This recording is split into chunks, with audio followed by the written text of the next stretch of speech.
ตอนนี้เราก็มาฮอดสนามบินเก่าของเมืองล่องแจ้งแล้วทุกคนมื้อนี้จะพามาเที่ยวมาเบิงเมืองล่องแจ้งโดยเฉพาะเลยทุกคนจะพาไปเบิงทุกจุดที่สำคัญของเมืองล่องแจ้งบ่ว่าจะเป็นสถานที่ท่องเที่ยวหรือว่าบ่อนอ่าลิ้นต่างๆเนาะเดี๋ยวจะพาทุกคนเบิ่งอ้อมรอบสนามบินเก่าของเมืองล่องแจ้งก่อนเดี๋ยวเบิ่งกันเลยทุกคน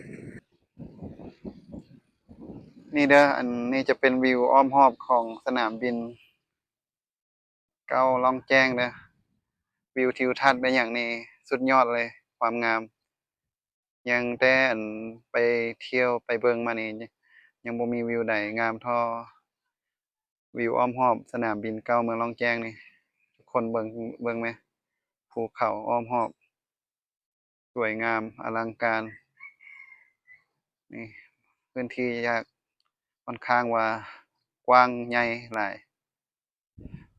แม่นผู้ใดนักท่องเที่ยวที่อยู่ภายในหรือต่างประเทศที่อยากมาเที่ยวมาเบิ่งก็มาได้เนาะแนะนำให้เลยสถานที่นี้คือเมืองล่องแจ้งเด้ออากาศก็เย็นลมพัดวิววีอยู่ตลอด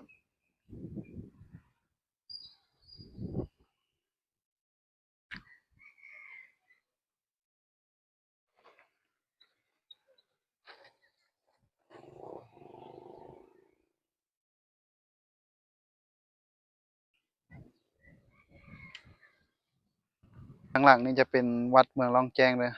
ทุกคนข้างหลังนี่ตอนนี้เราจะพาทุกคนมา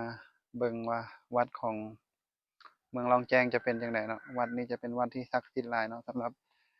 นักบุญหรือว่าสายบุญทั้งหลายเนาะผู้ใดที่มาฮอดเมืองล่องแจ้งแล้วก็อย่าพลาดอย่าลืมมาเฮ็ดบุญเฮ็ดทาน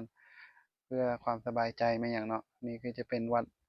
เมืองล่องแจ้งเป็นวัดที่เก่าแก่เดี๋ยวเราจะพาชมอ้อมรอบว่าจะเป็นจั่งใดเนาะ